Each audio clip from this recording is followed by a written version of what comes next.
Hello, my dear friend Karen. I'm really sorry that I couldn't be with you today on your special day, but you know me, I've got a few words to say.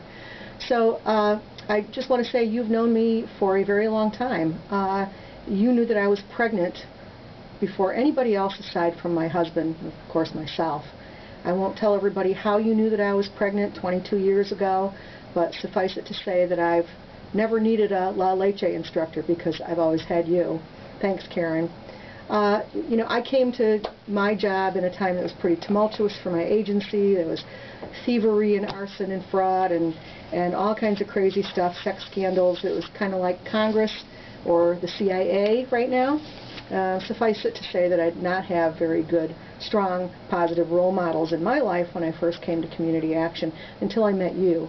I went to my first Community Action Directors Association because there was no such thing as NISCA back then, and you took me under your wing and you grilled me, and you wanted to know things like how was my board getting training and how was I handling the media and what was my payroll. And honestly, I didn't know the answers to any of those things, Karen, but I knew that if you thought that they were important, then by God, I had better figure out the answers. So you've been a tough love kind of role model, and you had high expectations for me. I hope that I have met those expectations for you. But you also always had a sense of humor, and I'd like to share a story with your guest tonight. One of my fondest memories of you being silly. We were at a CAP directors meeting, board meeting, I believe it was in Elmira, maybe in Binghamton, I'm not sure. But we had a chairman back then who came to the meetings with his wife, whom he called the First Lady. He called me, as the secretary of the board at that time, his little girl. And he came to the meeting about a half an hour late that day.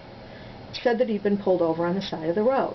And as he sat down to begin chairing his meeting with his First Lady at his side, we all realized that he was having a wardrobe malfunction. And all the men in the room were noticing, as we were, that the tails of his beautiful white shirt were sticking out through the zipper of his pants. And while all the men were making hand signals to him about trying to get the shirt tucked back in, Karen, all you were doing is trying your best not to laugh. And I've never known you to keep in a laugh as well as you did that day. I was so proud of you, but I was having more fun watching you trying to restrain yourself from laughing out loud. We never did find out why he was pulled over on the side of the road, but I don't think I really want to know. Now, as far as being pulled over goes, I have another story about you, Karen. You were one of the original incorporators of the New York State Community Action Association, and we held a meeting to try to wrap up the 501c3 paperwork, get our board organized, etc. And we held that meeting way out west in Chautauqua County. Now, I'm only a county away from Chautauqua, but I think I left my house around the same time that you left your house in Troy to get to this meeting, and you probably would still have beaten me were it not for that trooper that caught you on the side of the road.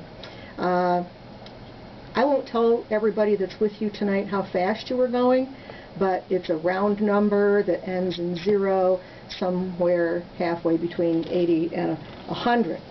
But I've always admired that energy and that speed that you have, Karen, that you're such a little spitfire.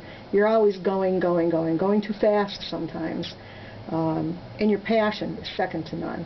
You've always done what's right for your agency. No one's ever stopped you from getting what you wanted if it was right for the people that you serve.